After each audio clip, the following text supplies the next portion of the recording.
toujours être au courant de toute l'actualité du sport auto et des sports méca, bien sûr, avec un gros week-end de Formule 1 et bientôt aussi un gros week-end de MotoGP et de Superbike, bien sûr. Bon, vous le voyez, je ne suis pas de Daniel Ricciardo, forcément. Malheureusement, Donald est malade, il est souffrant et il ne peut être là aujourd'hui.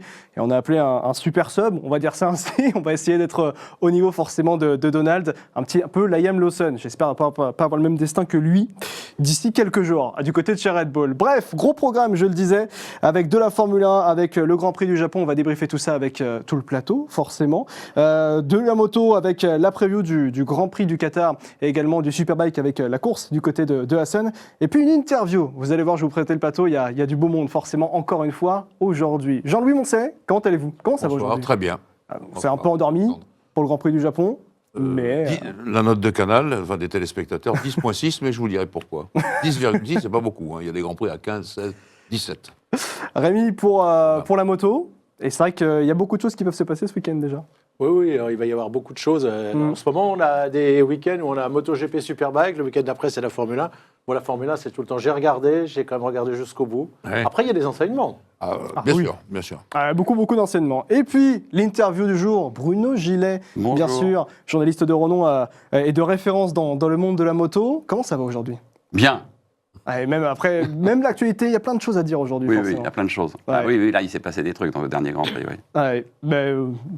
Un peu endormi, mais quand même des choses, on aura beaucoup d'enseignements à dire. On commence forcément par la Formule 1 et donc ce Grand Prix du Japon.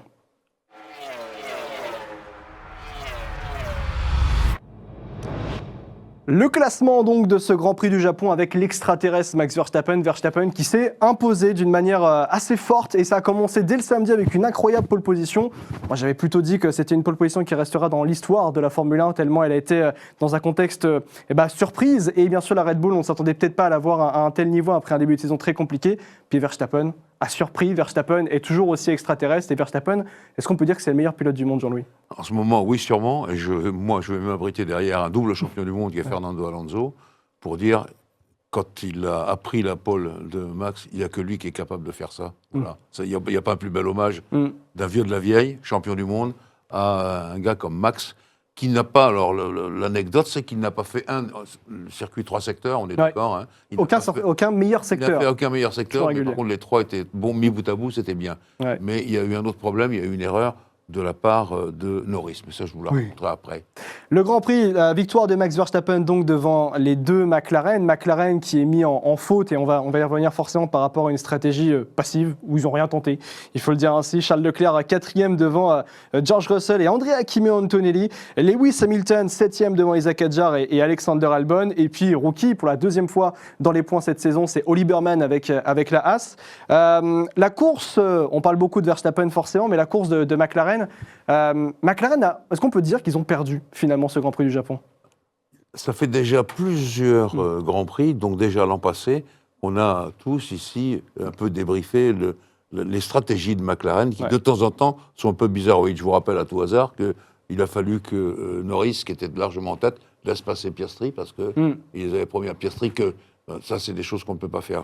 Mais là, la base du départ, je vais vous la donner. C'est mon ami Irfan, que nos téléspectateurs connaissent, qui est donc notre ingénieur analyste. Il a bien regardé les données, puisqu'il a accès aux données. Et comme ça s'est joué, grosso modo, la veille en qualification, comme vous l'avez dit, eh bien, il y a 12 millièmes d'écart sur la grille de départ entre les deux. 12 millièmes, c'est pas beaucoup. Hein. C'est rien. C'est rien du tout. Et en regardant les courbes, on voit que Norris a ouvert son DRS avec 15 millièmes de retard. C'est ce qui joue, ça ne joue à rien. C'est ce qui fait la différence. Donc c'est un souffle, même pas. Mais ça lui a coûté la pole. Je pense que s'il avait été en pole, il serait parti différemment. Et là, il y a ce problème-là qui a joué. La deuxième chose dont vous faites état, c'est la stratégie de McLaren. C'est vrai qu'à un moment, il était clair que Piastri était plus rapide. Et ils ont hésité à l'envoyer au combat. Et je pense que Piastri derrière, il a fait, c'est le cas de le dire. Et ils ont un peu manqué cette occasion-là. Je pense que celui qui pouvait aller chercher Max, c'était Oscar. Mais, attention, Verstappen en tête, c'est pas un morceau sur oui, le mais ça veut aussi dire que pour battre Verstappen, il faut être parfait. McLaren n'a peut-être pas aujourd'hui l'étoffe pour être parfait. Exactement. Y compris en stratégie, y compris les petites erreurs de Norris, mais on tombe sur un quadruple champion du monde dont on sait que la dureté, l'empoignade qu'il est capable de mettre dans sa voiture et tout, c'est pas un client facile, Max. Et donc, voilà. Mais après, c'est là aussi la typologie du tracé, parce qu'on rappelle qu'on est à Suzuka. Carlos Sainz, qui a galéré aussi pendant ce Grand Prix du Japon, il a dit que c'était un mini Monaco, tellement en fait, c'était impossible de dépasser. Le dirty air, qui est l'air sale, justement, qui empêche les voitures de se rapprocher, qui est créé par la voiture qui précède la voiture, une autre voiture, ça crée forcément cette difficulté pour les dépasser, et c'est justement une difficulté en Formule 1 et non en MotoGP, où il y a beaucoup plus de spectacles, justement. Il y a eu un seul changement par rapport à la grille de départ dans le top 10, c'est Hamilton avec notre jeune Français. Verstappen, moi, il le sait, je suis fan de Verstappen, donc moi j'étais content quand même, mais moi aussi. Je ne comprends pas effectivement pourquoi McLaren, ils sont persuadés que Norris est leur meilleure chance. Non, moi je suis persuadé que dans l'avenir, celui qui sera le plus fort, ce sera Piastri. Oui, il a fait une faute en Australie chez lui, mais ils l'ont sacrifié. La seule chance, effectivement, de gagner, c'était de donner une chance à Piastri. Mais même si je peux donner mon avis, c'est que voilà, la problématique que je vois par rapport à ça, c'est-à-dire qu'on est sur une inaction, une passivité, comme si McLaren avait peur de Verstappen, alors que justement, pour respecter Verstappen, il ne faut pas avoir peur de lui, il faut tenter d'y aller. Et c'est cette problématique-là que McLaren n'a peut-être pas appris de ses erreurs de l'an dernier. Tout à fait. Je pense qu'il y avait Andrea Stella tout seul qui décidait sur ce Grand Prix, et Andrea, que je connais très bien depuis son époque Ferrari. Oui, Ferrari, bien sûr. C'est juste, non, c'est méchant ce que je dis. Non, c'est un ingénieur, et il n'est pas tacticien, c'est pas son métier, et il ne s'est pas assez appuyé, peut-être. Peut-être que si Zach Brown avait été là pour secouer tout le monde, c'était différent, mais ça n'a pas été. Peut-être qu'il y a des décisions à prendre, c'est compliqué. Un Briator, il n'aurait pas hésité, lui. En milieu de course, il aurait dégagé une voiture déjà. Et on peut le critiquer, mais ce que je veux dire, il faut un patron, et là, il faut quelqu'un qui prenne des décisions. Absolument. Oui, bien sûr. C'est d'accord. On est d'accord avec ça complètement. Est-ce que McLaren ne va pas être victime un jour du fait de ne pas choisir un de ses pilotes? Alors oui, on n'est qu'au début de saison. J'allais venir. On n'est qu'au début de saison. Ça fait que 3 Grands Prix. Oscar Piastri a magistralement mené le week-end du Grand Prix de Chine avec 32 points pris sur 33 au total, deuxième en sprint, la pole position et la victoire donc en Chine. Là, on arrive au Japon. Le statut de Piastri semble avoir changé parce qu'on est passé d'un pilote qui disait qu'il voulait devenir champion du monde dès cette saison, qu'il avait les outils pour l'être, mais il manquait de l'expérience et notamment le fait de combattre Max Verstappen. Je pense que c'est la meilleure manière pour pouvoir prétendre à une bataille pour le titre et se combattre contre Verstappen. Mais est-ce qu'aujourd'hui, McLaren n'ose pas dire à Norris, écoute, on va tenter une stratégie, on va laisser passer Piastri, et peut-être que si ça ne fonctionne pas, on te relaisse passer après. Ce qu'ils n'ont pas fait d'ailleurs. Je vais faire, Alexandre, référence à l'histoire. Il y a le système Jean Todt, Schumacher et les autres derrière, bien sûr, un seul pilote, une seule voiture, et puis il y a le système Ron Dennis. Je parle de deux personnages qui ne sont plus là. Ron Dennis, il a toujours essayé, Prost, Senna, on va essayer, etc. Ça s'est terminé après en catastrophe, mais c'était comme ça. Et donc, oui, bien sûr, à un moment donné, il faut choisir. Alors, l'autre argument que vous avez justement évoqué, c'est que c'est très tôt dans la saison, tout ça. Bien sûr, mais à la fin, s'il manque ça pour le titre mondial, on dira, zut, on aurait dû le faire au Japon. Comme ils auraient dû le faire, notamment plus tôt peut-être durant la saison 2024, quand Lando Norris... Alors oui, Lando Norris a fait beaucoup d'erreurs, mais je pense qu'on peut aussi rappeler que McLaren a fait également beaucoup d'erreurs qui ont empêché Lando Norris de se battre pleinement dans la meilleure des situations pour aller chercher Max Verstappen. Le résumé de tout ça, c'est qu'on ne peut pas laisser la bride sur le cou à Max. Voilà, ça, c'est de toute façon, et surtout, le premier à profiter et à tirer la quintessence de cette voiture, qui n'est pas si mal que ça, parce que même au Japon, il faut avoir une bonne voiture pour faire ce qu'il a fait. Mais bon, on ne peut pas le laisser tranquille. Il faut toujours le harceler. Et c'est pour ça qu'à la radio, Giampiero Labiezze avait dit à Max Verstappen, ils sont en train de se galérer derrière, ça va nous pousser. Exactement. Et on l'a vu, Max, à la sortie des stands. Ah oui. Où il a attendu la règle, la ligne passée, il a actionné le push, mais il n'a pas laissé passer. Ouais. Les réactions dans le chat, il y a Donald qui est forcément dans le chat de sa propre chaîne, tout simplement. Donald, grosse force à toi, on espère que tout va bien aller pour le mieux et que tu vas vite te rétablir et on espère que dès la semaine prochaine, tu seras ici pour présenter le retour du Grand Prix, du Grand Prix de Bahreïn. Il y a tellement de Grands Prix qui s'enchaînent. Il y a un triptyque là, il y a un trois. Il y a un triplé avec Bahreïn qui s'enchaîne et derrière l'Arabie Saoudite. C'est ça. Rémi, est-ce que dans l'histoire même, j'ai envie de dire les plus particulièrement du MotoGP, il y a ce même genre de scénario qui est peut-être arrivé déjà avec la non-sélection, j'ai envie de dire les stratégies, je sais qu'il n'y a pas d'arrêt au stand forcément en MotoGP, mais cette non-indécision, on va dire ça ainsi, entre une écurie qui peut arriver entre deux pilotes en MotoGP. Déjà, Bruno va confirmer, nous, on ne voulait jamais entendre de consigne d'écurie. Ouais. C'est-à-dire, là, c'est un truc, ça. En moto, ça hérisse le fan, ça hérisse tout le monde. Il n'y a pas de consigne d'écurie, mais après, deux pilotes dans la même écurie, qui soient Biaggi, il les tuait, il était plus fort qu'eux. Douane, je l'ai vu faire, le pauvre Crivillier, c'était Gilles Bigot qui nous a raconté comment il avait pris l'ascendant psychologique sur Alex Crivillier.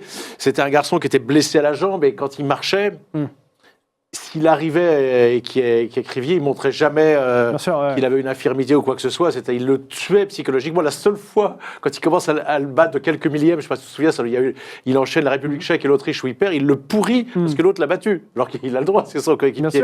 Tout était comme ça. Donc non, il y a eu des rivalités entre adversaires d'équipes différentes, mais Bruno... Il y a eu une année où... Yamaha avait perdu le titre et le sponsor Philippe Morris a dit on en a marre, donnez-moi John Hogan à New York, donnez-moi le classement du championnat du monde, contactez-moi le numéro 1, le numéro 2 et il a signé Lawson et Rainey. Et on s'est dit là, ils ont vraiment pris ce qu'il y avait de mieux. Et là on s'est dit ça va être compliqué parce que là c'est deux très très bons qui avaient déjà des titres. Et finalement Lawson a eu un problème, il s'est blessé parce que un mécanicien a oublié de monter une plaquette de frein à l'avant. Donc. C'est un truc tout bête quand même. Et Rainey démarre cette carrière fabuleuse qu'il a eue après. Ça a été le seul moment où j'ai eu l'impression vraiment qu'il y avait deux caïds absolus du même niveau, imbattables et en même temps adversaires. Ça fait un peu référence quand même aujourd'hui avec le cas de Lando Norris. Beaucoup lui reprochent le fait de ne pas être un tueur, tout simplement. Oui, je pense, au niveau où ils se battent l'un et l'autre, avec Max Verstappen, ou ça peut être éventuellement un jour avec Leclerc, il faut avoir cet instinct. Alors, est-ce que ce sont... Je pense que Norris est un fils de bonne famille. Je ne sais pas s'il a vraiment cet instinct-là. Tandis que Piastri, lui, c'est sûr qu'il l'a. Et d'ailleurs, il le dit lui, il le dit qu'il n'a pas envie d'être comme ça. Oui, c'est ça. Dans cet état d'esprit. Je viendrai après sur les déclarations péremptoires, donc on ne va pas le faire maintenant. Non, on peut le faire maintenant, parce que moi, j'avais une déclate de Max Verstappen, qui a dit, notamment après ce Grand Prix, donnez-moi la McLaren, je pense que je serais allé très très loin. Bien sûr. Non, Max, là, il est sur un terrain imbattable. Et alors, je vais aller directement à ma conclusion, parce qu'on l'a évoqué. C'est un Grand Prix qui a eu une très mauvaise note sur Canal, 10,6, alors qu'il y a des Grands Prix, je l'ai dit, à 16 ou 17. Mais c'est un circuit de pilotes. C'est pas un circuit des spectateurs, Suzuka. Et je vais me donner un autre Pourtant, exemple. il y avait beaucoup de spectateurs. Je vais donner un autre exemple, c'est Manicourt. Manicourt, un jour, les Grands Prix de France à Manicourt étaient quasi désespérants. Et un jour, en interview, j'ai demandé à Michael Schumacher, j'ai dit, mais pourquoi vous venez tous là, ça vous ne dites rien, les Grands Prix sont ennuyeux, etc. Il me dit, mais pour nous, Manicourt, c'est formidable. C'est un circuit de pilotes. Il y a des tas de solutions dans chaque virage important, etc. Ça nous plaît. C'est le cas au Japon où c'est un circuit très complexe, en 8, tout le monde le sait. Ça a été fait pour essayer des voitures de série. Mais les pilotes prennent du plaisir, beaucoup. Ils prennent du plaisir. C'est un des plus grands architectes des circuits qui s'appelle John Hugadols, qui avait fait Zandvoort, qui a fait Jarama, qui a fait Suzuka, qui a dessiné pour Monsieur Honda. À l'époque, c'est Monsieur Honda qui avait Soichiro, qui avait décidé on venait serrer les voitures là, parce qu'il savait construire les deux roues, mais pas encore des voitures. Et il faut quelque chose. Et c'est comme ça que ça a été fait. C'est un circuit magnifique. Mais pour nous, téléspectateurs, il ne s'est pas... Dans l'ère moderne de la Formule 1 en tant que telle. Et puis les monstres, comme vous le savez, voilà, les voitures sont énormes maintenant. C'est comme à Monaco, on ne peut plus dépasser. Mais, ils n'arrivent même plus à sortir des stands. Ils sont obligés d'aller dans l'air. Bien sûr. Mais non, mais il faut... Alors, je vais vous donner une comparaison. Les voitures des années 50, elles rentrent complètement dans l'empattement des F1 actuels. Donc il y a l'aileron arrière, l'aileron avant, le capot, tout ça, etc. Alors on pouvait doubler à Monaco, on pouvait doubler aussi à Suzuka. Là maintenant, il y a moins de 10 ans, on pouvait doubler à Monaco, bien sûr. Avec les monstres, c'est plus compliqué. C'est vrai. Avant de parler de Mercedes et Ferrari, il y avait quand même l'actualité majeure de la Formule 1, c'était le swap entre Lawson et Tsunoda. Tsunoda, premier Grand Prix avec Red Bull, pas de points. La séance de qualification a été dans une finalité un petit peu compliquée parce qu'on est passé, on pensait qu'il pouvait entrer en Q3. Finalement, il n'a pas réussi. Pas de points, mais tout de même, finalement, un Grand Prix qui est logique dans le contexte Red Bull parce qu'il termine 12e ou 13e. Mais ça a été, même pour Horner et pour le board de Red Bull, ça a été un bon Grand Prix de Tsunoda. C'était un beau Grand Prix, mais sans points. Moi, là, je vais m'abriter, non pas derrière Fernando Alonso, mais derrière mes copains Franck Montagny à Canal. Ouais. Il y a quand même un problème avec la deuxième voiture chez Red Bull. Il y a eu Pérez, il y a eu Lawson, et ça dépasse. Et toujours, les gars sont arrêtés là. Parce que Verstappen est tellement fort. D'une part, et deuxièmement, comme il est si fort, c'est lui qui décide un peu de tout ce qui se fait sur les voitures. C'est ce que m'avait dit à l'époque Gasly, qui a été son équipier aussi. Ouais. Et tu crois que Marquez, ça se passait comment chez Honda? Ah ben, c'est ça. Non mais c'était ma question suivante. Est-ce que dans le MotoGP, même en Superbike, on a eu ce même cas, il n'y a pas si longtemps que ça d'ailleurs. Avant qu'il se blesse, c'était lui, Honda, et on a bien vu que ça n'a plus marché. D'ailleurs, il est parti, les autres, c'était catastrophique. L'année dernière, Luca Marini, le demi-frère de Valentino Rossi, attend la mi-saison pour marquer son premier point, donc 15e, parce qu'il y a un pilote qui est déclassé. Honda, c'était encore Honda Repsol la dernière, ils ont perdu. J'ai failli venir pour toi avec il m'avait donné, un des mécaniciens m'avait donné une chemise Honda Repsol. C'était l'équipe, ça n'existe plus. Il est parti et parce que lui, il a compris qu'il fallait aller chez Ducati et que l'argent primait pas. Il pouvait se le permettre aussi. Oui, il s'est fait une année avec un salaire pas important dans une équipe de la troisième équipe Ducati pour rebondir et pour jouer le titre. Et puis je peux vous ajouter autre chose sur Max Verstappen, c'est que lui, il compense énormément les petits défauts qui apparaissent sur ses voitures.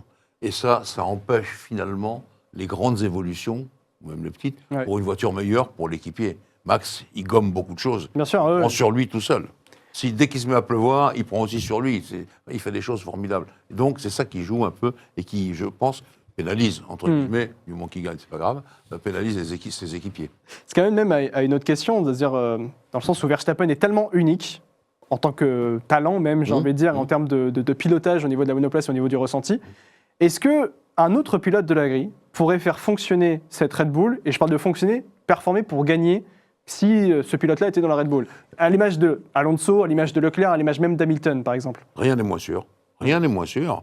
Peut-être que dans toute sa série de victoires, comme l'avait fait Michael Schumacher auparavant, Hamilton, lui, avait des voitures qui lui convenaient. La seule fois où il y a eu un ingénieur, un directeur technique qui a pris fait et cause un peu contre Hamilton, avancer le cockpit, il n'était pas à sa position. Il y avait rien. Non, attention, il n'y avait pas 25 cm, il y en avait 3. Mais voilà, Hamilton s'est mis en colère. Et c'était l'un des arguments qu'il a fait passer chez Ferrari. Parce qu'on l'écoutait plus. Ils sont capables de me faire un truc comme ça, je vais m'en aller. L'année d'après, l'ancien directeur technique est revenu à son poste, mais Hamilton avait compris la leçon. Et donc, peut-être que c'est comme ça. Chez Red Bull, en tout cas, moi j'ai connu cette période-là, c'était la voiture de Max. Et une autre réflexion qui vient souvent aux gens de la Formule 1, c'est s'il y a 5 ou 6 soubassements de rechange sur les Red Bull, il y en a au moins un pour l'équipé de Max et les 5 autres pour lui. Ouais, il y a même une anecdote, à l'époque, Grand Prix de France 2019, il me semble, où Pierre Gasly part faire une sieste entre deux séances, puis il voit que son aileron est parti chez Max Verstappen. C'était bien sûr l'ère de Red Bull un peu violente. Alors tout ça, Alexandre, pour revenir à Tsunoda, voilà, il a fait un Grand Prix pas mal, il s'est bien débrouillé sur un circuit difficile. Mais enfin, on l'attendait quand même avec un minimum de points et ça n'est pas... Parce que c'était quand même... Chez lui, au Japon, nous, on a vu des choses sur les Grands Prix du Japon avec Bruno. Et Randy Lepuyet me disait, les mecs, ils étaient là, des wildcards avec des motos, avec des autocollants et tout. Il se dit, le mec, il me taxait. On a vu un podium 100% japonais, je crois que c'était en 2,5. On a vu Norifumi Abe éclater. Et il a gagné, il n'a jamais gagné en Europe, Norifumi Abe. Il a fait, la première fois, il tombe, mais il mène. C'était incroyable. Tu l'as vécu, ce Grand Prix. Et il va gagner ensuite son Grand Prix. Je crois que 2 de ces 3 Grands Prix, il les gagne là-bas et l'autre au Brésil. Ils se font harakiri, les Japonais. Donc j'espérais que Tsunoda allait pouvoir faire un petit peu mieux que ça quand même. Moi, j'espérais aussi. J'espérais vraiment. Je me suis dit, bon, il va être dans les points, pas trop mal placé. Pour la petite pointe historique, aucun Japonais n'a été vainqueur de Grand Prix dans l'histoire de la Formule 1. Le plus haut résultat, c'est 3e, et c'était notamment Takuma Sato. Oui. Et dernièrement, le plus récent, c'était il y a quasiment 13 ans, ou un peu plus de 13 ans, c'était Kamui Kobayashi. C'était Kamui. Donc, il y avait de quoi espérer. En plus, on sait que Honda, en termes même monétairement, a énormément poussé pour que Tsunoda soit chez Red Bull pour ce Grand Prix du Japon.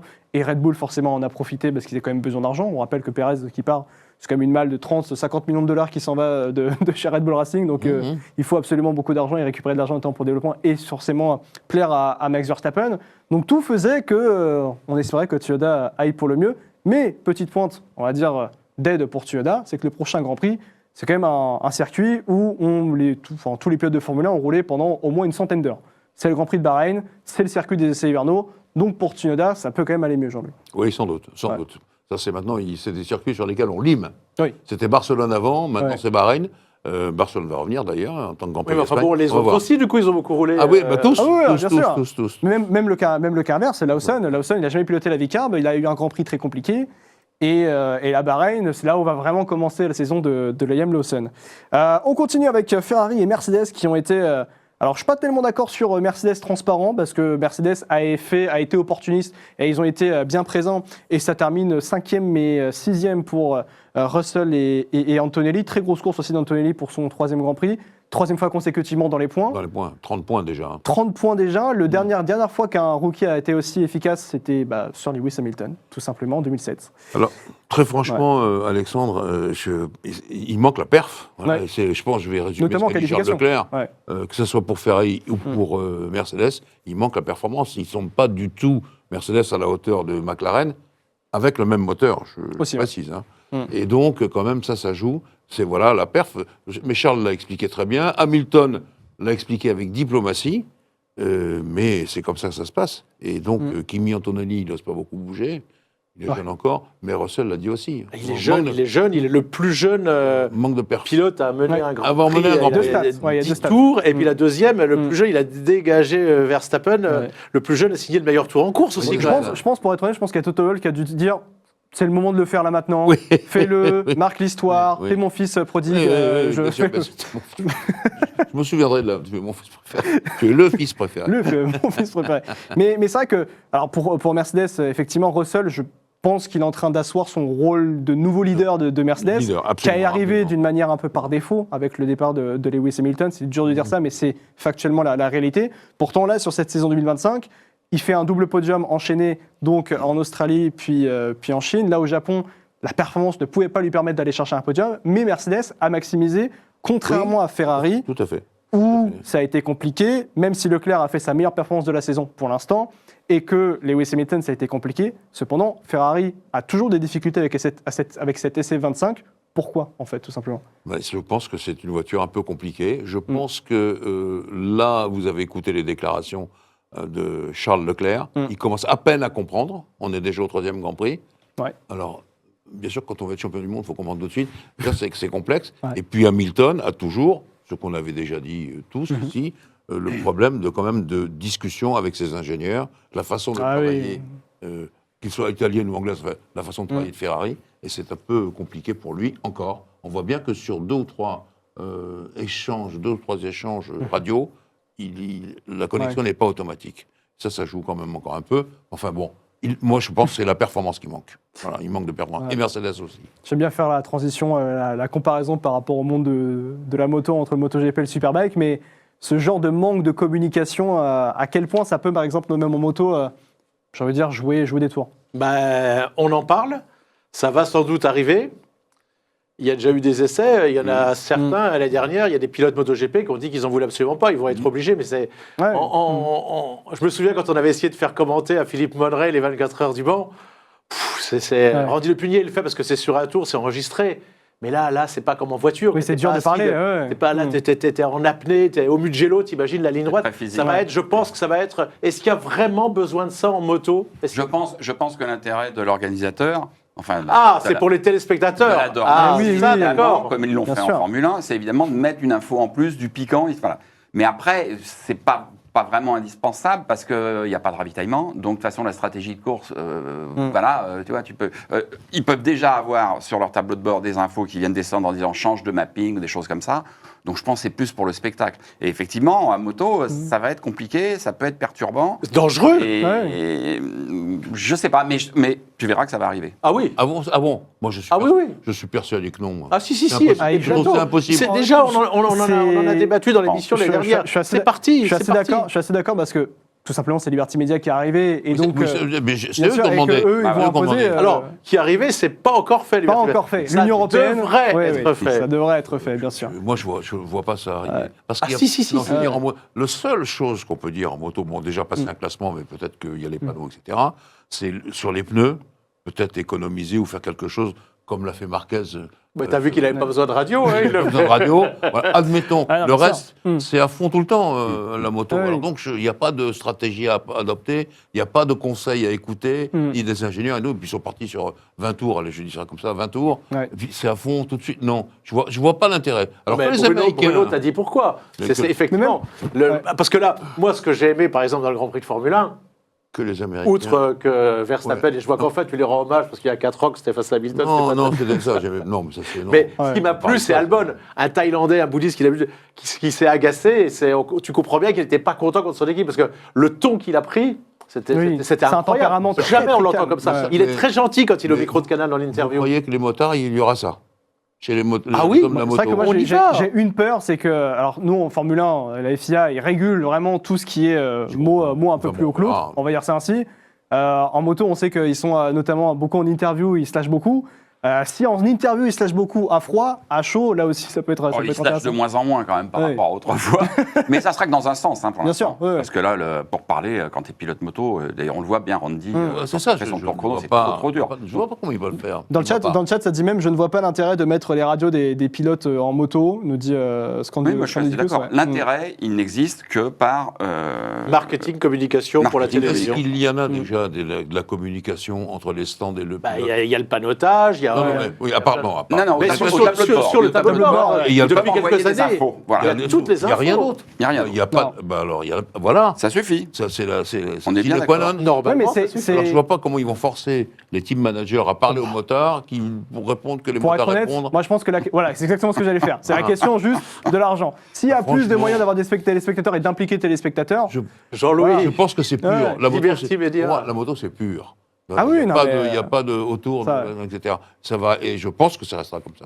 ouais. Je suis pas de votre avis. On On verra parie bien. Non, par exemple. Moi, tu vas Non, mais voir, je me c'est posais, un scandale. je me posais un petit peu la question. notamment- Non, mais je vois pas surtout ce qu'on va Ouais. pouvoir dire. ça va, tu vas Vas-y, pas, Polo, c'est parti accélère. déjà. Sûrement. C'est déjà enclenché. C'est décidé, ça va être fait. Qu'est-ce Je qu'ils pense vont que c'est dire Pecco Oui, Bagnaia ça- qui avait ouais. protesté qu'il voulait pas. Mais les anciens se rendent compte et les jeunes qui vont naître avec ça ou arriver Ah. avec ça. Ouais, bon, Ça, peut-être que ça peut arriver. Mais à part les injures, je vois pas. Sincèrement, ils sont tellement sur le truc, les pilotes moto, Ouais. tellement. Il n'y a pas un moment où ils soufflent. Oui, Que franchement, je ouais, vois pas. c'est. Sincèrement, Je suis assez d'accord, mais ils vont le faire. on va voir. On est d'accord qu'ils vont le faire, de toute façon. Pour terminer sur la Formule 1, rapidement, Isaac Adjar, 39e français de l'histoire de la Formule 1. est-ce que vous parlez argot ou pas du tout, mon cher Alexandre? Pourquoi Eh ben, Adjar, il a mis les adjas, comme on dit. Voilà. C'est-à-dire, hop, il a filé. Il a filé. Il a compris. 39e français de l'histoire de la Formule 1. Voilà, il a commencé à marquer des des points. Bon, on a vu ce qui s'était passé en Australie, c'est pas terrible, mais là, Ouais. il a tout de suite des petits points dans la balance, et c'est ça qu'il faut faire. Et ce qu'il y a surtout, c'est qu'il est assez amusant, comme tous les jeunes, c'est-à-dire qu'il est frais, net. Voilà, je suis fatigué. Bon, oui, mais je comprends, ils sont Oui. fatigués au Japon. Johan Zarco disait souvent qu'il était fatigué aussi. Ça me surprenait la première année quand il arrivait en MotoGP. Voilà. Bon, ça c'est de l'honnêteté, ça c'est bien. Voilà, je pense que lui et Antonelli, ce sont les deux rookies de l'année. Ah, pour moi, l'instant. je- Très bien. Je ne mets pas tout à fait Berman, parce que Berman, il nous a déjà régalé Oui, en oui. Arabie Saoudite l'an dernier. Donc, Oui, oui, et il nous a aussi Déjà, régalé il d'une a autre fait des manière trucs en Australie aussi. formidable. Voilà. Donc, mais voilà, pour Adjar, je suis content pour ça.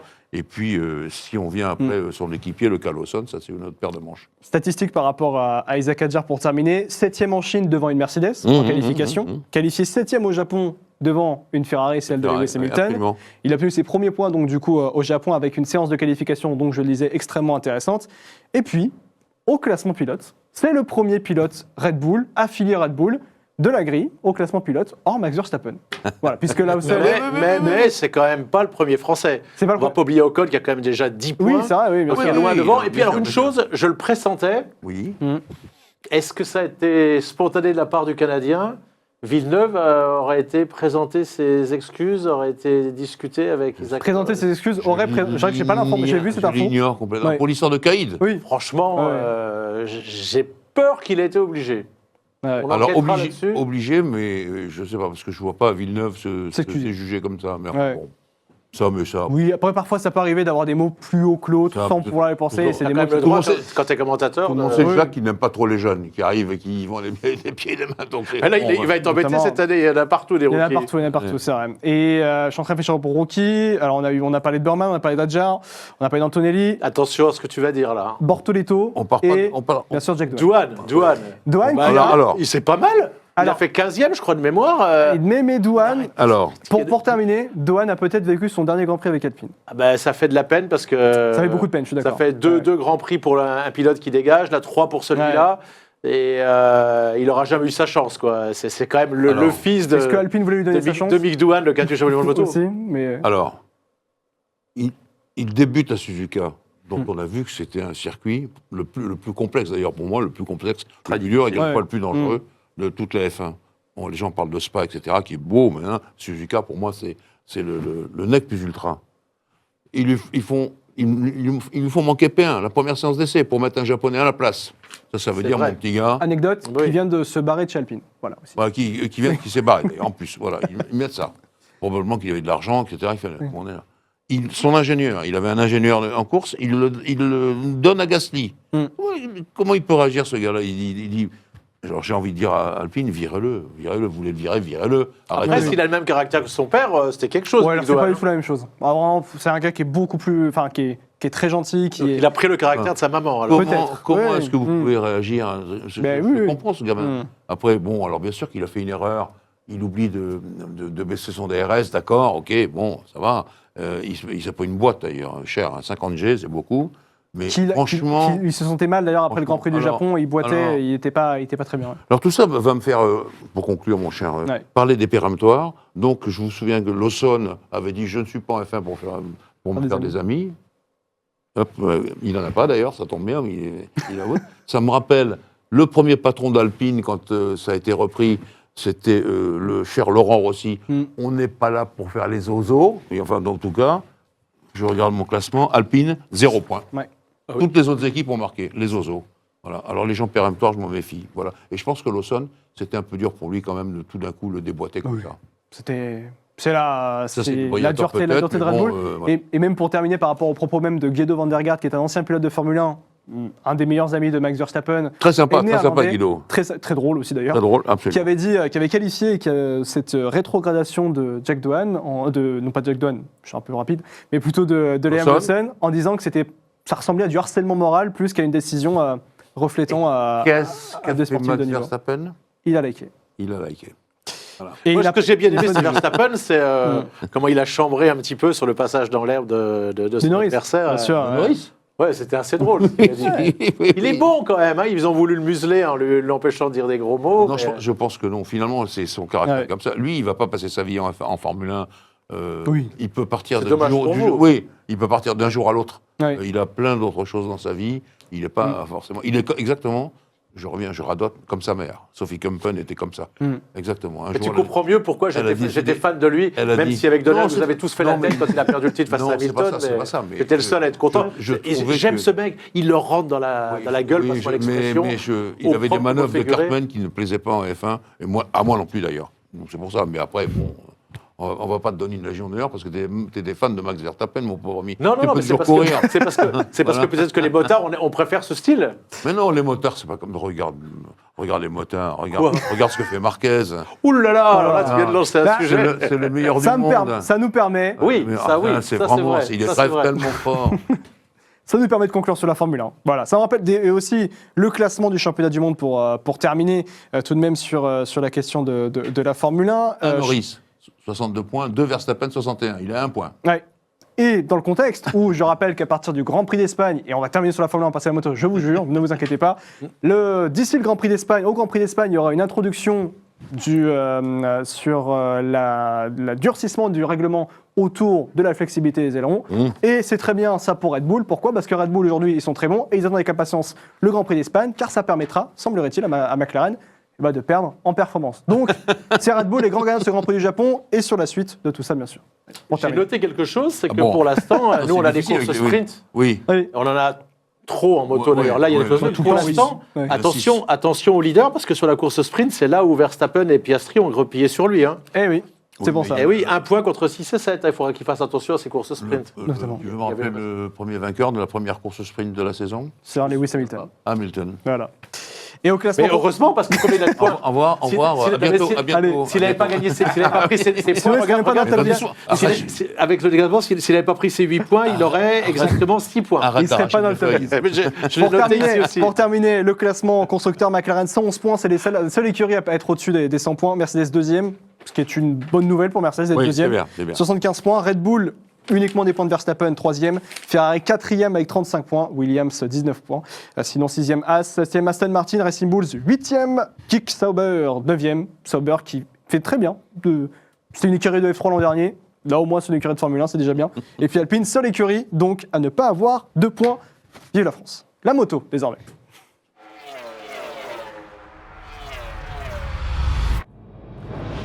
Et il y a beaucoup de choses en moto ce week-end. Il y a le MotoGP et il y a le World Superbike. Et on commence donc avec le MotoGP. Le Qatar, avec sur ce tracé de Losail, qu'on connaît aussi effectivement en Formule 1 depuis quelques années désormais. Mais le Qatar, beaucoup de spectacles peut arriver. Ouais. Ah bah normalement, oui, on a eu des grands prix incroyables. Qu'est-ce qui t'a le plus marqué au Qatar ? Quand il a plu. Quand il a plu, qu'on a couru le lundi. Oh là Tu te souviens là, de ça ? je n'ai pas Fantastique, commenté ça. vu qu'on est rentré à Paris pour faire l'émission. C'était effroyable. Au niveau organisation pour nous, je veux dire. C'est Mais, vrai. ouais. Tonnerre. En Et il y a plein eu une désert, course, et il y a il eu une pleuvait. course aussi qui a été réduite à 4 tours de la petite catégorie où Zarco était à l'époque. Tout ça parce que 4 tours. on ouais. a privilégié la MotoGP Ils voulaient ouvertement. respecter les donc, horaires. Voilà. Oui, ils ont fait une course à 4 tours. Ouais. La pluie au Qatar, ça me rappelle.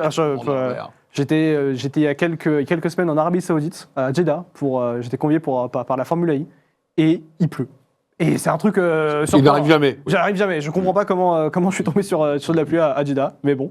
Leader du championnat pour l'instant, c'est Alex Marquez pour un petit point sur Marc Marquez. Ah, là aussi. Bagnaia, lui, est troisième devant Morbidelli et Di Gianantonio. Les seuls pilotes d'ailleurs à avoir fait des podiums dans ce top 5. Marc Marquez, la semaine dernière, on a quand même eu cette chute. Et après, il est reparti. Alors, c'était un énorme débat. Est-ce que Marc Marquez aurait dû repartir ?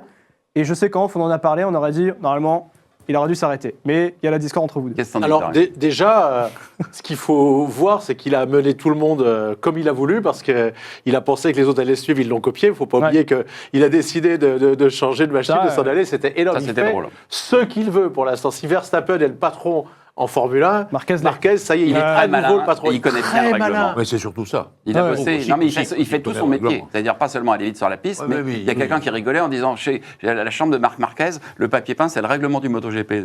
Donc, Ce qui veut dire que jour et nuit, il est dans son sujet. Et puis voilà, oui, il a du chou. Mais moi, je ne vais pas être d'accord avec Bruno, parce que Bruno, toi, tu penses que les pilotes, on ne doit pas les laisser repartir. Mais Moi, je dis qu'à un moment, le pilote tombe, il reprend sa moto, il part. Ok. Il peut y avoir un accident grave. C'est déjà arrivé. Donc, c'est déjà arrivé avec un pilote qui s'appelait Alain Béraud. C'est en 81. Il tombe au Grand Prix de Brno, l'ancien tracé, donc assez dangereux. Ah ouais. Il se relève, il repart à fond. Le virage d'après, Plus de frein. il se tue. je suis d'accord. Et celui qui a récupéré sa moto après, je le connais bien, c'est Philippe Michel, qui après était chef mécanicien chez Raymond Roche. Il m'a dit, moi j'ai regardé la moto, elle n'était pas serrée, le moteur n'était pas serré, les freins étaient intacts, donc on pense qu'il a fait un malaise. Voilà. Ah. Et le jour où ça va arriver, ça, Ah, tu Ouais. penses que c'est comme les rugbymen, alors qu'il faudrait les protéger. souviens-toi de oui. Richard V Bien sûr, au Dakar. Richard V, il tombe, il remonte sur sa moto, il roule. Non, mais c'est Vraiment, il d'accord, se sent mais pas bien, il T'as s'arrête. posé il la s'allonge. question aux pilotes, ils Il veulent avait rouler. la rate éclatée. Ils veulent rouler en moto. Hémorragie interne. Ils veulent rouler en Non, moto. non, mais ils veulent, mais le règlement, c'est le Tu règlement. viens- Tu tu viens sais de bien prendre- qu'ils ont peur plus que tout, la Dorna a peur plus que tout des accidents. Tu viens de prendre un exemple, mais pour un mort, combien sont Je suis partis d'accord C'est avec toi. 99,9% des cas où suis ça d'accord repart avec et où J'ai- le gars peut remonter, faire une course Je dis énorme. pas que je suis pour, je dis qu'un jour ça va arriver. Ah, voilà. Et qu'à partir de ce moment-là, et c'est horrible de dire ça, parce que c'est à partir de ce moment-là où malheureusement les consciences vont s'élever et s'éveiller par rapport à ce genre de situation. Non, mais là, quand tu montes sur une moto, tu sais que c'est dangereux. C'est la base. Je reprends le même exemple avec la Formule 1, Jean-Louis, l'histoire même du halo qui a sauvé tout simplement la vie de Romain Grosjean. Alors, c'est comparable du point de vue de la sécurité. C'était le principal adversaire du halo. Oui. Il a rapidement compris, bien sûr. Et Jean Todt avait même dit à l'hôpital en voyant Romain Grosjean, alors tu l'aimes mon halo maintenant? Oui, Voilà. exactement. Et j'ai deux anecdotes pour montrer comment c'était autrefois, à quel point c'était pas du tout suivi comme ça. En 72, à Imola, Christian Bourgeois, que tu connais bien, il oublie d'attacher son casque sur la grille de départ. Il dit, je m'en rends compte. Il prend le départ quand même. Il dit, dans la ligne droite, j'étais obligé de tenir mon casque comme ça avec la main gauche. C'est le jour de l'accident? Et il en a eu plusieurs. Et il dit, je finis par tomber sur de l'huile de la moto de devant, je perds mon casque en chutant, et miraculeusement, j'ai pas tapé la tête. Bon. Et une autre, Jean-François Baldet, qu'on connaît tous, fin des années 60, début des années 70, il va à Pau, il dit, je roule avec sa moto, voilà. Et puis, il dit, bon, comme mes gants me gênaient aux essais, donc j'ai pris le départ sans gants. Bon, déjà. Non, mais écoute. Il se met à pleuvoir, il me dit, puis de plus en plus, je doublais les mecs, je remontais, il y avait des mardeaux, il y avait des bottes de paille qui traversaient la piste, etc. Et finalement, je gagne, et c'est en arrivant, il pleuvait, et c'est en arrivant après la victoire que je regarde mes mains, elles étaient en sang à cause des grêlons qui étaient tombés. Il arrive avec les mains en sang, sans gants, il a gagné la course, t'imagines aujourd'hui. Oui. C'est la problématique, c'est qu'au bout d'un moment, je rejoins un petit peu le parti de dire c'est pas parce que les pilotes veulent qu'il faut accepter. Peut-être, surtout à ce moment-là. Parce qu'en Formule 1 aussi, sinon si on avait accepté, si on avait dit ah bah non, les pilotes veulent pas le halo, c'est pas beau. Je sais jamais si le système de freinage n'est pas touché, surtout à moto. Le frein, il est juste là. Mais je comprends l'avis, il n'y a pas de souci, mais je suis plus de ce parti-là. Alors en F1, ça prévient peut-être ce que vous allez décider plus tard en moto. Là maintenant, on passe, quand c'est grave, on passe quand même au centre médical pour moi. Ah ben en moto aussi. Il y a tous les gants avec les capteurs, il y a 10 capteurs par main, 5 par main, dans le casque, etc. Parce que l'histoire de Brno, moi, elle m'effraie, parce que je ne pensais pas que ça pouvait arriver, effectivement. Oui, moi, je connais ce circuit, le vieux circuit. Je me suis dit, bon, il n'avait plus de frein. Il n'a pas fait attention. Pas du tout, il avait Non. C'était pas celui où ils allaient rouler, qu'on a regardé avec Monneray et Jacques Boll, où c'était carrément dans les bois et ça passait en ville. C'est celui-là. Il y avait qu'est-ce que tu vas arrêter un gars? Il roulait, il y avait le bord, le trottoir, on aurait dit, il y a une partie où on dirait que c'est le Tourist Trophy, il y a la maison si tu touches, donc qu'est-ce que tu veux, le gars, on l'arrête alors qu'il peut se tuer dans une maison, sur un trottoir ou sur une bouche d'égout. Alors donc maintenant, en Formule 1, ça, c'est quasiment plus possible. Non, le dernier gros coup qu'il y a eu, c'est Warwick qui a fait plusieurs tonneaux dans la parabolique à Monza. Il court, il prend son mulet et il prend le départ de la course. Ça maintenant, ce n'est plus possible. Effectivement. On passe au Superbike, puisque on parlait effectivement du World Superbike par rapport à un circuit qui va être spécial pour les pilotes. On va au circuit d'Assen, la cathédrale d'Assen. Alors c'est une particularité, là, il n'y a jamais eu de voiture, hein. C'est vraiment une piste qui est faite pour le... Pourquoi la cathédrale? C'est très étroit d'ailleurs. Pourquoi la cathédrale? Est-ce que c'est à voir avec le fait qu'avant... Parce qu'avant, on courait le samedi pour des régions religieuses. Oui, pour des régions religieuses. Voilà. Mais le tracé, de toute façon, est trop étroit pour faire rouler des voitures. Mais effectivement, à la base, c'est une route aussi. C'est une route ouverte à la base. Oui, aussi. C'est le plus vieux circuit, c'est le plus vieux circuit qui a accueilli les... Il a été modifié plusieurs fois. La dernière fois, c'est dommage qu'il ait été modifié, mais ça va être assez sensationnel. Ça reste tout un tracé qui se fait vraiment à mi-gaz, avec un sens des trajectoires. Donc finalement, la puissance joue peu. C'est pour ça que c'est un circuit où se révèlent des vrais talents. Et bien justement, il y en a peut-être qui vont se révéler. Parce que qui va rouler pour la première fois en championnat du monde sur cette piste la semaine prochaine à partir de vendredi? Les filles. Et oui, l'année dernière, elles ont attaqué à Crémona, elles viennent faire des essais à Crémona, et malheureusement, d'ailleurs, Émilie Bondy s'est blessée, des 3 Françaises. Mais là, elles vont rouler à Assen vendredi. Il y aura d'ailleurs la photo juste avant à 14h, le jeudi, et ça y est, le championnat du monde, il y a 6 manches, et elles vont à Assen cette fois-ci. C'est bien, en plus, c'est pas un circuit trop physique, c'est bien, c'est vraiment un circuit de finesse. Ça se trouve, ça va être pas mal pour les filles. Donc. Oui, ça va être certainement très bien pour ce championnat 100% féminin. Au classement pilote, pour l'instant, on a Bouliga qui est en tête devant Razga Tlioglu. Ah, c'est pas facile à dire. Hein, Est-ce que je l'ai bien dit quand même? Toprak Razga Tlioglu. Je l'ai presque bien dit. Toprak, ça suffit. Toprak, c'est bien Toprak, comme ça. effectivement. Pardonnez-moi à ceux de la communauté turque qui regardent, pardonnez-moi. 111 points pour Boulega et 82 points donc pour Toprak. Cette bataille elle est intense depuis l'émission. Il y a eu 6 courses avec donc les courses 1, 2 et la course sprint et les courses sprint. Quel est-ce qui peut se dégager? Parce que c'est plus Boulega ou Toprak qui va être un peu plus favori pour cette course à Assen? Difficile à dire. Là, il était très fort à Portimao. Il faut savoir qu'il a remonté beaucoup de points parce que ça s'était très mal passé pour Toprak avec la nouvelle réglementation et la BMW et son châssis en Australie. Ouais. L'année dernière, il a failli tout gagner avant sa blessure du samedi de Manicourt.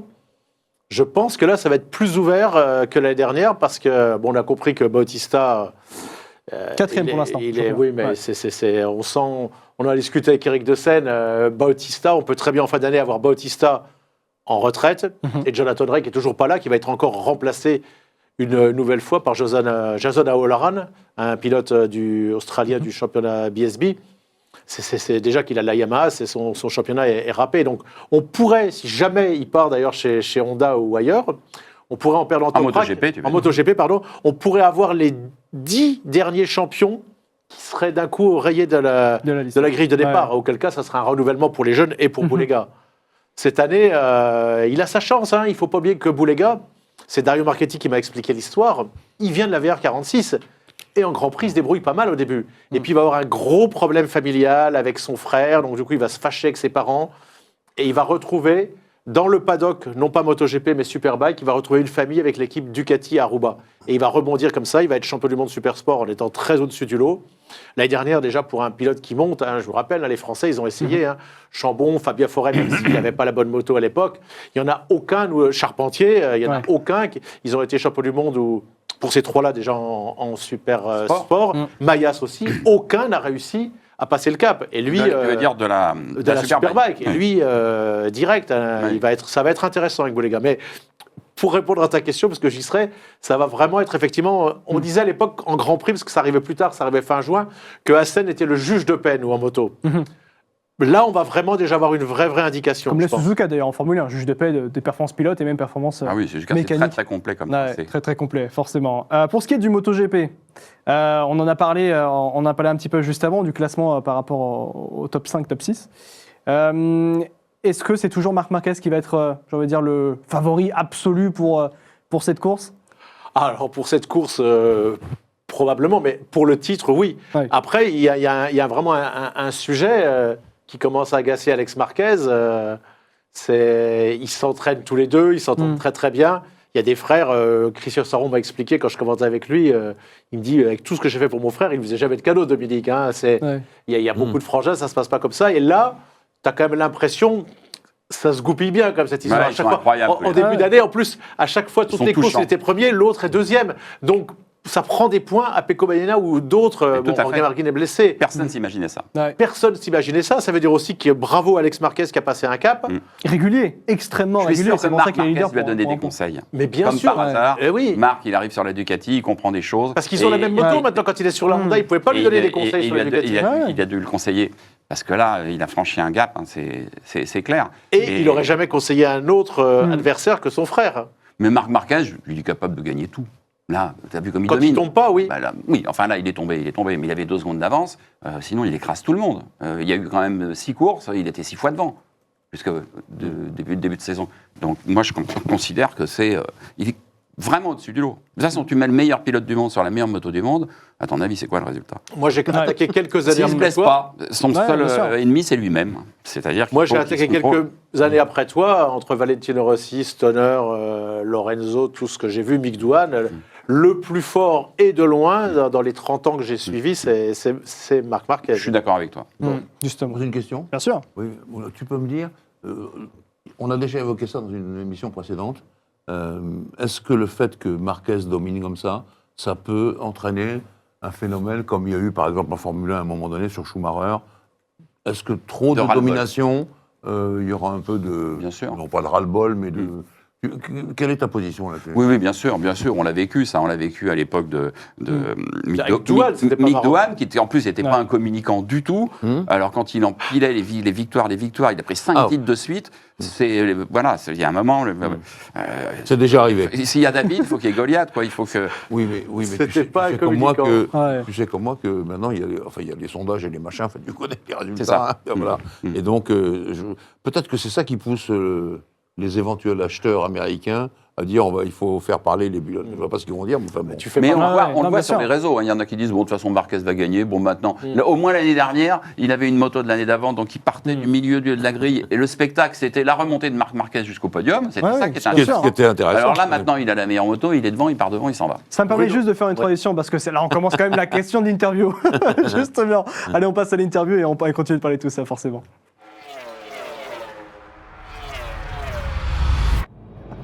Et la discussion peut continuer forcément par rapport à cette question autour des frères Marquez. Et j'ai même envie de même rajouter une question par rapport à ça. On en parlait d'Alex Marquez et de Marc Marquez. Est-ce que c'est plutôt la fraternité qui s'est installée? Vous parliez de conseils justement. On est clairement sur une rivalité qui s'est installée pour ne pas trop en dire justement. Non, je pense vraiment qu'ils sont. Le père Marquez a un mot vachement que je trouve très joli. Il dit ils sont reliés par le cordon ombilical. C'est-à-dire qu'ils s'entraînent ensemble, ils vivent ensemble, ils discutent beaucoup, ils rigolent, ils sortent. Et donc, pour l'instant, ça reste vraiment de la fraternité amicale ou une amitié fraternelle, je ne sais pas comment vous dire. Oui, Ouais, mais, non, mais ça, mais ça peut évoluer. Hein. D'abord, on ne sait jamais. Il y en a un qui peut accrocher l'autre. Bon, ça peut évoluer. Hein. C'est ça qu'il y a deux approches qui sont différentes. Je parle de la régularité d'Alex Marquez qui se met en dehors des problèmes, on va dire, sincères. La différence de Marc Marquez qui est très agressif comme il l'est habituellement. Qu'est-ce qui peut, j'ai envie de dire, s'imposer le plus dans une saison avec beaucoup de Grands Prix? Mais moi, je trouve que Marc Marquez, il est beaucoup moins spectaculaire à voir rouler sur la Ducati qu'il était sur la Honda. Sur la Honda, tu sentais qu'il était à 110%. Parce qu'il était obligé, il était obligé de le faire. Oui. Il était obligé, la moto était à l'agonie. Mais maintenant, on voit un Marc Marquez qui a un pilotage très propre, on dirait presque un Lorenzo. Ouais. Donc Tu finalement, sais pourquoi? parce qu'il a la meilleure moto. Mais surtout parce qu'il a personne pour l'instant, parce que Pecco Bagnaia n'est pas à son niveau. Donc quand Rossi se battait, il avait quand même un semblant de Giberno, il avait Stoner une année. Là, pour l'instant, là, il les écrase. Qu'est-ce qu'il a dit, Pecco Bagnaia? Il a dit, sur la course de la Thaïlande, il a joué avec nous. Oui, bien sûr. Ouais. Ça joue forcément sur tout ça. Je lis un petit peu tout ça, forcément. On revient par rapport au débat sur la question de la chute, aussi par rapport à Marc Marquez. Est-ce qu'on peut réexpliquer justement le contexte de cette discussion et pourquoi, en fait, c'était problématique ce qui s'était passé avec Marc Marquez, cette chute? Ce qui s'est passé, c'est qu'il a fait une faute de pilotage, de déconcentration, il a mordu sur une bordure qui était encore mouillée. Donc ça, la sanction était immédiate. Évidemment, comme ils le font tous, surtout quand il y a des enjeux pareils, il court vers la moto, il la ramène, s'il arrive à la démarrer. Alors il se fait pousser, il se fait pas pousser, là aussi, c'est pourquoi il y en a un qui le pousse, pourquoi il n'y en a pas trois. Des fois, il y a des circuits, ça peut être ouvert aussi à discussion. Et là, il n'avait plus toute la platine à droite avait été cassée, arrachée, donc il n'avait plus de repose-pied et donc plus de frein arrière non plus. Ah, c'est ça aussi, plus de frein arrière. Il n'avait plus de frein arrière. Ouais. Et donc, Alors là, qu'est-ce qu'on fait? On l'arrête, on l'arrête pas? Il était raisonnable, il s'est arrêté de lui-même. Il a vu que pas faisable. il si se t'as faisait pas d'appui à droite, il se faisait dépasser par le 18e, il s'est fait, peut-être que là, je t'as pas pourrais d'appui à droite, tu perds trop dans les virages à droite, tu peux pas t'appuyer, tu fais comment? Plus que les freins. Ça, c'est Oui.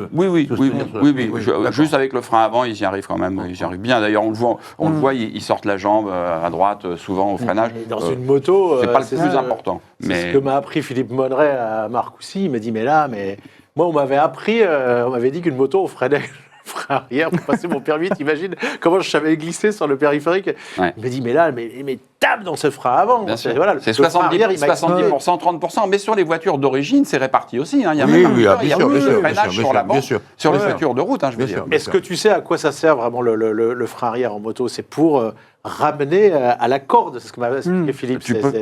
Tu peux faire ça. Il y en a qui s'en servent. Spencer, il s'en servait pour pas faire trop de wheeling en sortie de virage. Incroyablement, en sortie de virage, il freinait de l'arrière. D'ailleurs, il bouffait des plaquettes et des plaquettes. Parce que quand tu freines avec des pleins gaz.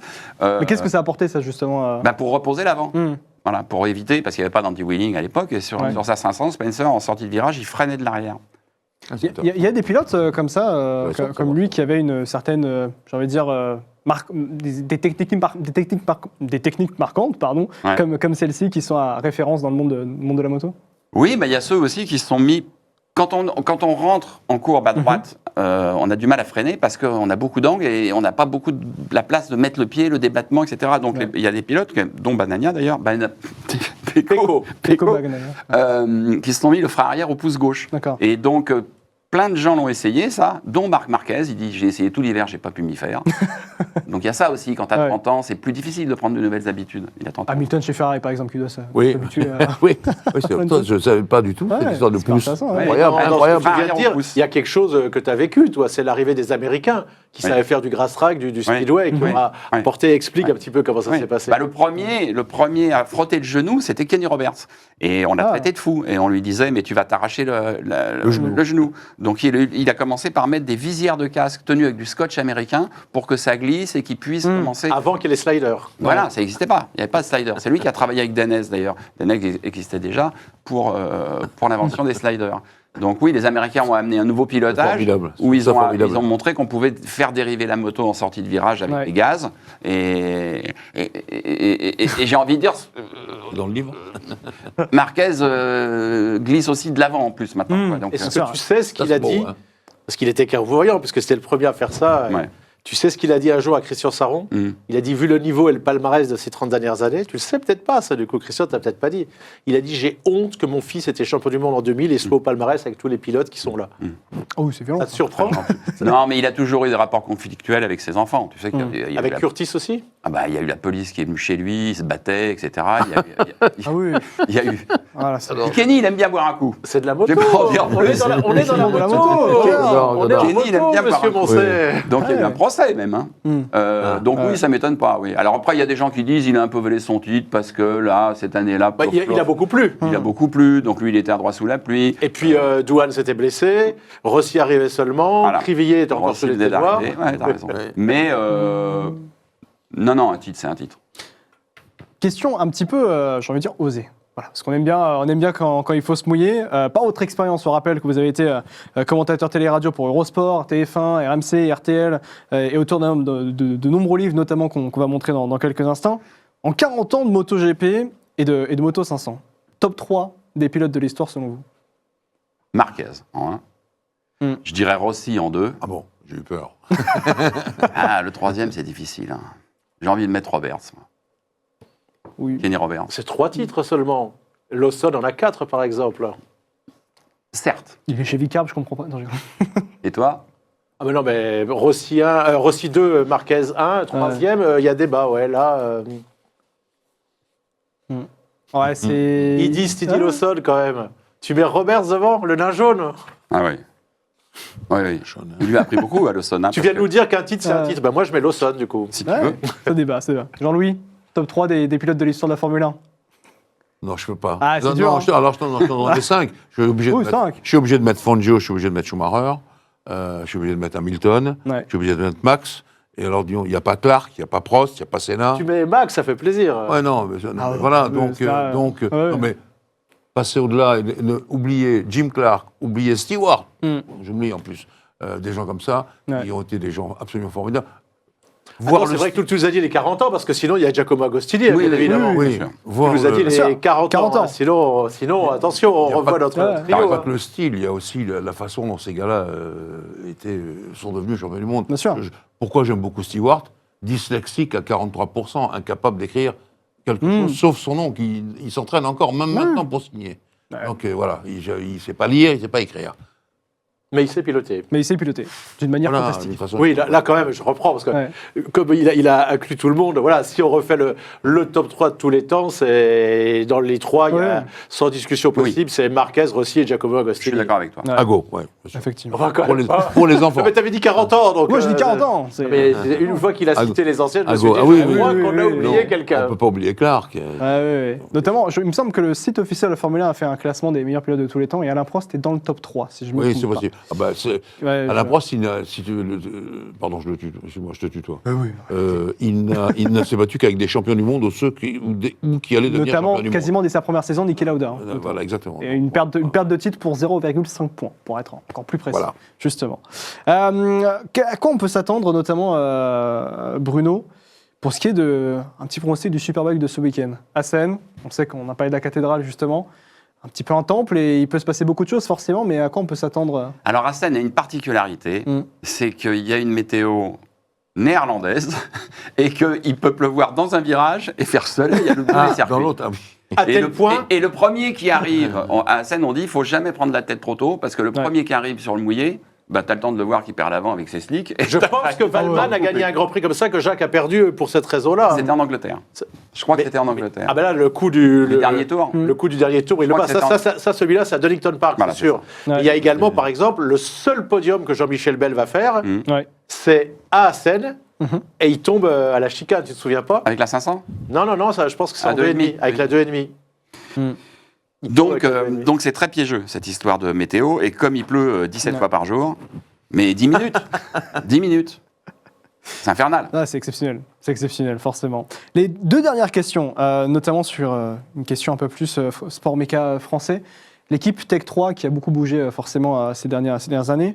On pose beaucoup sur les réseaux sociaux, mais notamment sur la question de l'équipe. Que reste-t-il d'une certaine époque avec Olivier Jacques, Laconi et surtout sur la question de Tech 3, notamment sur la question autour justement de cette équipe, par exemple, Tech 3? Bah, Olivier Jacques est celui qui leur a apporté le titre mondial en 2000. Ils ont été créés à fin 89, donc en 10 ans. Et puis, celui aussi qui les a fait passer à la 500. Puisqu'une fois qu'Olivier a eu son titre, ils ont fait 1 et 2 au championnat 250 avec Jacques et Nakano. Ils ont eu des 500 officiels avec le sponsor derrière pour pouvoir débuter en la 500. Et donc, ils ont commencé en 2000 en la 500. On est en 2025. On est passé en MotoGP, je crois, en 2002. Et donc, c'est une écurie qui a pris de l'ampleur, mais qui a eu aussi beaucoup de courage parce que ils étaient pilotes Honda et à un moment ils ont signé Yamaha. À l'époque, les Yamaha, elles manquaient de performance, mais ils ont eu confiance dans les ingénieurs après avoir beaucoup discuté avec eux et ils ont bien fait puisqu'ils ont signé Yamaha en 99 et en 2000 ils sont champions du monde avec Yamaha alors qu'il n'y avait pas de Yamaha de haut niveau à l'époque. Et pareil, quand ils ont quitté Yamaha pour aller chez KTM, on les a traités de fous. Bon, ils ont quand même gagné des grands prix. D'ailleurs, ils n'en ont jamais gagné avec la YAM, et ils en ont gagné avec la KTM. Alors qu'ils avaient des sacrés pilotes. J'ai une question à te poser. Tu étais très très proche d'Hervé Poncharal. La vérité, honnêtement, il n'aurait pas préféré au fond de lui-même que ce soit chinois qui soit champion du monde? Évidemment que pour la France, pour le marketing et tout, non, tu ne penses pas? Non, sincèrement, non, on en a reparlé. L'un ou l'autre, oui. Si ça avait été Chigna, ça lui aurait fait pareil que si c'était Olivier. Oui, non, il était hyper content que ce soit un pilote français. Non. De toute façon, il était gentil, Chigna. Hein. Très. Ils étaient très proches en performance. Chigna a manqué de chance parce qu'une fois, il marque 0 points alors qu'il est bien classé parce qu'un pilote tombe devant lui. Et donc là, il marque 0 points. Et si tu regardes quand même les résultats, Chigna a gagné plus de courses qu'Olivier. Mais Olivier a été plus régulier et très malin. Olivier, c'est un renard, c'est un garçon très vif, très malin. Voilà, et puis il t'a posé une question. Qu'est-ce qui reste Tech 3 de cette époque-là? Hervé Poncharal, il n'y a plus Philo, mais Guy Coulon aussi. Et Guy Coulon. Il est venu comme sur 2-3 courses la dernière parce qu'il y a eu un malade. Il est toujours là. C'est le sorcier, Guy Coulon. Il vient par passion. Il est officiellement en retraite de Tech 3, mais il continue à bricoler ses vieilles motos et tout le reste. Et il va sur les Grands Prix pour regarder, dépanner, puis ils échangent des pièces sur les vieilles motos, des choses comme ça. Et quand il y a besoin, comme l'année dernière, il y a un mécanicien, le pauvre de Tech 3, dont le fils on a découvert qu'il avait un cancer. Hervé lui a dit, va près de ton fils, on va se débrouiller. Et il a tout de suite proposé à Guy Coulon, qui a fait 3 piges, le Vendée, voilà. Ouais, c'est très beau. Ouais. Bon, c'est un personnage et un génie, Guy Coulon, bien sûr. Et on termine sur cette note. Voilà, tout simplement ce Racing Stream. Immense merci d'avoir été présent. Merci beaucoup Rémi, merci beaucoup Jean-Louis, merci beaucoup Bruno. C'est passé extrêmement vite. Les livres, parce que ce sont 2 magnifiques livres, forcément, qui est là dans les coulisses de la course moto de Bruno Gillet, qui est retrouvé partout. Oui. Retrouvé partout, là. Forcément. Et notamment ici avec Jean-Louis. Immense merci d'avoir été présent. Immense merci, Jean-Louis. Guigna Baudet, il était toulonnais ou quelque chose? Tout à fait, toulonnais, de père en fils, pilote de père en fils. Bravo, concessionnaire Honda. Voilà. Pour tout savoir de la moto, ça se passe ici, tout simplement. N'hésitez pas à acheter partout, notamment sur Internet. Bien sûr, les copains, et quant à nous, on se donne rendez-vous, Racing Stream vous donne rendez-vous dès la semaine prochaine, bien sûr. C'est pas retrouver tous les extraits de cette émission, notamment sur les différents réseaux, TikTok, Insta, bien sûr, vous connaissez. Et bien, merci beaucoup d'avoir été présent. Merci beaucoup à l'équipe de Racing Stream de m'avoir fait confiance pour cette émission et pour remplacer au pied levé Donald, bien sûr. J'espère que tout va aller pour le mieux pour lui. Ça va aller mieux. La semaine prochaine, il sera là normalement. Quant à nous, on se donne rendez-vous très vite, forcément. Ciao, ciao! La semaine prochaine pour Racing Stream. Au revoir.